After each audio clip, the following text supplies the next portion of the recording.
Imagine going to the doctor for a headache and ending up with leeches all over your body. Medieval medicine was as bizarre as it gets, and today we're diving into the darkest corners of this grim history. In an era before modern science, treatments often did more harm than good, and the sheer creativity of these practices will leave you both shocked and fascinated. Welcome to History Lab Archives. Today, we're uncovering the shocking and often gruesome world of medieval medicine. Get ready for a journey through time where medical practices were as mysterious as they were terrifying. We'll reveal how people of the Middle Ages dealt with ailments, often with terrifying methods that defy modern understanding. In this video, we'll explore the strange world of bloodletting, the chilling use of leeches, the horrifying plague treatments, bizarre surgical techniques, the notorious role of barber surgeons, and the peculiar practice of medicinal cannibalism. Trust me, you won't want to miss these spine-tingling stories. We'll dive deep into each of these bizarre practices and uncover the stories of those who suffered and those who attempted to heal. This video contains graphic content depicting medieval medical practices and surgeries. Some images may be disturbing to sensitive viewers. Bloodletting, the medieval cure-all. First up, let's dive into one of the most common medieval medical practices. This seemingly straightforward practice was anything but simple and often had dire consequences. In the Middle Ages, bloodletting was believed to cure almost anything. Headache, bloodletting, fever, bloodletting, feeling a bit down. You guessed it. This practice was based on the ancient theory of the four humours: blood, phlegm, black bile, and yellow bile. The balance of these humours was thought to be essential for health, and any imbalance could be corrected by removing excess blood. The ancient Greeks and Romans developed this theory, and it persisted through the Middle Ages due to the lack of scientific understanding. Doctors, or rather physicians, would use lancets, fleams, or even just their fingernails to make an incision and let the blood flow. Sometimes they'd use special bloodletting bowls designed to catch the blood, making it look like a macabre dinner set. Bloodletting was such a common practice that it was done in various settings, from hospitals to the comfort of one's home. Some bloodletting practitioners even carried their tools with them, offering their services door to door, making it a common sight to see someone being bled in their own living room. Over time, the practice became so ingrained in society that even kings and queens underwent regular bloodletting sessions as a preventative measure. Talk about a rough day at the office. Imagine coming home covered in other people's blood and still having to cook dinner. It wasn't uncommon for people to undergo bloodletting several times a year as a preventative measure. Today, we'd probably call that overkill. The thought of it might make your skin crawl, but back then, it was seen as a routine part of healthcare, like getting your annual flu shot. Have you ever had a medical treatment that seemed outdated or strange? Share your stories in the comments. We'd love to hear how you feel about these ancient practices compared to today's modern medicine. According to historian William Bynum, bloodletting was a cornerstone of medieval medical practice and persisted for centuries despite its dubious effectiveness. This practice reflects the limitations of medical knowledge at the time and the reliance on ancient theories. While bloodletting might make you queasy, it's nothing compared to our next topic. Let's see how these slimy creatures were believed to hold the key to healing. Leeches, nature's tiny doctors. Next, we have the unsettling use of leeches in medieval medicine. These tiny creatures were thought to be powerful healers capable of sucking out diseases along with blood. Leeches were considered little miracle workers. Physicians believed these slimy creatures could suck out bad blood and restore health.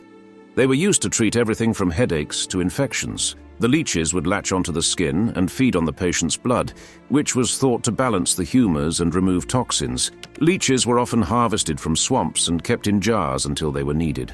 Once applied, they could stay attached for up to an hour, during which they would consume several times their own body weight in blood. The saliva of the leech contains anticoagulants that prevent the blood from clotting, which made the process even more effective or horrifying, depending on your perspective. In some cases, the application of leeches was a community event, where multiple leeches were used on a single patient to maximize the perceived benefit. The practice was so widespread that special leech jars were often found in the homes of the wealthy, ready for use whenever someone fell ill. Imagine going to the doctor and instead of a prescription, you get a jar of hungry leeches. Talk about a bad day. Some patients would even keep a leech jar at home for personal use, kind of like having your own medical toolkit, but way grosser. It wasn't uncommon for the sight of a person with leeches dangling from their skin to be a familiar one in medieval villages. Would you rather have leeches or a lancet to treat your headache? Let us know in the comments. Your modern medicine experiences might make you appreciate just how far we've come. According to Dr. Piers Mitchell, a specialist in medieval medicine, the use of leeches was widespread and often seen as a last resort when other treatments failed. This highlights the desperation and lack of effective treatments available at the time. If leeches give you the chills, brace yourself for the grisly treatments used during the plague. This next segment will show just how desperate times called for desperate measures. Plague treatments, desperate measures. Now, let's talk about how medieval doctors attempted to treat the Black Death, one of the deadliest pandemics in human history. Their methods were as desperate as they were bizarre. The Black Death swept through Europe in the 14th century, killing an estimated 25 to 50 million people, which was about 1/3 of the continent's population at the time. Medieval doctors were desperate to find a cure, leading to some truly bizarre and grisly treatments. One popular method was to use live chickens or frogs to draw out the poison. The logic? If the animal died, it meant the plague was being drawn out of the patient. This could involve strapping the animal to the buboes, the painful swellings associated with the plague, and waiting for it to die. Other methods included burning aromatic herbs to purify the air or wearing masks filled with spices to ward off the disease. Plague doctors are often depicted wearing beaked masks filled with herbs, which were believed to protect them from the miasma or bad air thought to carry the disease. These doctors also recommended bloodletting and advised patients to bathe in vinegar or rosewater, hoping these measures would cleanse the body of the deadly plague. Despite their efforts, these treatments were largely ineffective, and the plague continued to ravage Europe. One particularly grisly treatment involved lancing the buboes. This procedure was incredibly painful and often led to secondary infections. The pus-filled swellings were cut open to release the bad fluids, but given the lack of sterile conditions, this often worsened the patient's condition. Another extreme measure included placing the patient in a smoke-filled room, believing that the smoke would drive out the disease. Some even resorted to covering themselves in feces or other foul substances, hoping to repel the plague with the overpowering smell. In addition to these peculiar methods, some believed that self-flagellation or whipping oneself would atone for sins and ward off the plague. This practice became so widespread that groups of flagellants would travel from town to town, publicly whipping themselves in an attempt to appease divine wrath. Next time you're feeling sick, be thankful you don't have to rub a chicken on your face or have your buboes lanced. Medieval doctors believed that the chicken's warmth and vitality would absorb the disease, a practice that makes modern medicine look like a walk in the park. It's both fascinating and tragic to think about the lengths people would go to in order to find relief. Can you think of any modern treatments that might seem bizarre in the future? Share your thoughts below. It's interesting to consider how future generations might view our current medical practices. Historian Ole J. Benedicto notes that the treatments for the Black Death were as varied as they were ineffective, highlighting the limitations of medieval medical knowledge. This underscores the immense fear and confusion that surrounded the plague. Speaking of bizarre treatments, let's look at the medieval approach to surgery. This next segment will show how surgery in the Middle Ages was more horror than healing. Medieval surgery. More horror than healing. Surgery in the Middle Ages was not for the faint-hearted. Let's take a look at what patients endured and the primitive techniques used by medieval surgeons. Surgery was often performed with rudimentary tools and little understanding of infection control. Anesthesia, forget it. Patients had to endure the pain, often biting down on a piece of wood or leather. One of the most common procedures was trepanation, drilling a hole in the skull to treat head injuries or mental illnesses. This practice dates back thousands of years, but was still used in medieval times despite its high risk. Surgeons also performed amputations and removed bladder stones, often resulting in infection and death due to the lack of sterile techniques. Surgical tools included saws, knives, and forceps that were far from the precise instruments we know today. These procedures were conducted in less than ideal conditions, sometimes in the middle of battlefields or in makeshift hospitals with little to no sanitary measures. Surgeons would frequently reuse tools without sterilizing them, leading to high rates of post-operative infections and complications. Despite the risks, surgery was sometimes the only option for severe injuries and ailments. Even though the outcomes were often grim, the bravery of patients and the dedication of surgeons to save lives with such limited knowledge and tools is remarkable. Their efforts laid the groundwork for future advancements in surgical techniques and understanding of the human body. Imagine undergoing surgery while fully conscious, with only a piece of wood to bite on. It makes a trip to the dentist seem like a luxury. The thought of undergoing surgery without anesthesia makes even the bravest among us wince. Just picturing the scene is enough to make one appreciate modern anesthetics and sterile environments. Would you trust medieval surgical techniques to cure you? Let us know in the comments. It's fascinating to see how much medical practices have evolved over the centuries. Medieval surgery expert Michael McVaugh explains that while surgical techniques improved over time, the lack of anesthesia and antiseptics made these procedures incredibly dangerous. This highlights the significant advancements made in surgical practices since then. While surgery was terrifying, the role of the barber surgeon brings us to our next segment. Let's explore these multitasking practitioners who were jacks of all trades. Barber surgeons, jack of all trades. Now, let's explore the world of barber surgeons, the multitasking medical practitioners of medieval times. These individuals wore many hats and performed a variety of roles. Barber surgeons didn't just cut hair. They performed minor surgeries, pulled teeth, and even amputated limbs. They were the Swiss Army knives of medieval medicine. Their red and white barber poles symbolized the blood and bandages of their trade.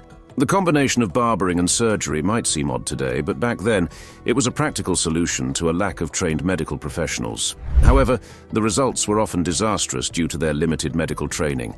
Barber surgeons were also responsible for bloodletting and treating wounds, making them an integral part of medieval healthcare, albeit with mixed results. In many cases, they were the only accessible medical practitioners for common folk, which made their services indispensable despite the risks. Barber surgeons operated in a time when medical expertise was scarce, and their role often extended to battlefield medicine, where they would provide emergency treatments to wounded soldiers. Despite their limited skills, they were indispensable in communities, performing a range of services from simple tooth extractions to more complex surgical procedures. Their presence in both towns and battlefields highlights their critical role in medieval society. Next time you get a bad haircut, just be thankful they didn't try to pull a tooth while they were at it. The barber surgeons were truly the jacks of all trades, but masters of none. It's amusing to think of the same person giving you a trim and then performing surgery right after. Would you let your barber perform surgery on you? Tell us your thoughts. Considering how specialized medical fields are today, it's amazing to think about how much these individuals had to juggle. Medical historian Lindsay Fitzharris details the evolution of barber surgeons and their impact on medical practices in her book, The Butchering Art. This book provides a deep dive into the world of early surgeons and their contributions to medical history. We've covered a lot of ground, but there's one more practice that's bound to shock you. Let's dive into the peculiar world of medicinal cannibalism. Consuming the cure. In our final segment, we explore the bizarre practice of medicinal cannibalism. Yes, you heard that right. Eating human remains as medicine. Medieval and Renaissance physicians believed that consuming parts of the human body could cure various ailments. This practice, known as medicinal cannibalism, involved using human bones, blood, and fat in treatments. It was believed that the life force of the deceased could be transferred to the living, providing healing powers. Human skulls were often ground into powder and mixed with liquid to treat epilepsy. Blood, sometimes taken fresh from executed criminals, was thought to cure ailments like epilepsy and tuberculosis. Even human fat was used as a balm to treat wounds and arthritis. Physicians believed that these substances, particularly when taken from young and healthy individuals, possessed potent healing properties. The use of mummified remains was also common, with mummy powder being a highly sought-after ingredient in apothecaries. This macabre practice wasn't limited to the lower classes. In fact, many nobles and royalty partook in medicinal cannibalism, believing it could enhance their vitality and longevity. Apothecaries would often stock their shelves with mummified remains and other human parts, offering them as remedies for a variety of ailments. The belief in the healing power of human remains persisted for centuries, showing the lengths to which people would go in search of a cure. Imagine going to the apothecary and asking for a pound of mummy powder. Talk about a morbid shopping list. The idea that eating a part of a dead body could heal you is both fascinating and horrifying. It's hard to believe such practices were considered normal, but they reflect the desperation and lack of understanding in that era. Can you think of any old remedies that seem strange now? Share your thoughts in the comments. It's always intriguing to see how medical practices evolve, and what was once considered cutting edge now seems bizarre. According to historian Richard Sugg, medicinal cannibalism was surprisingly common in Europe, especially among the elites, who believed it was a powerful remedy. This practice highlights the intersection of superstition and medicine in history. As bizarre as it sounds, medicinal cannibalism was just another attempt by medieval doctors to find cures in a world full of mysterious diseases. Let's recap what we've learned today and reflect on how far we've come. Today we journeyed through the dark and bizarre world of medieval medicine. We explored the peculiar practice of bloodletting, the creepy use of leeches, the desperate plague treatments, the horrors of medieval surgery, the fascinating role of barber surgeons, and the shocking practice of medicinal cannibalism. These stories highlight the ingenuity and desperation of medieval medical practices. While we can laugh at their methods now, they paved the way for modern medicine. Despite their often horrifying methods, these early medical practitioners laid the groundwork for future advancements. The evolution of medicine is a testament to human curiosity and the relentless pursuit of knowledge, even in the face of overwhelming odds. If you enjoyed this dive into the dark history of medieval medicine, please like, subscribe, and hit the notification bell for more fascinating historical tales from History Lab archives. And don't forget to leave a comment with your thoughts on these medieval treatments. Thanks for watching.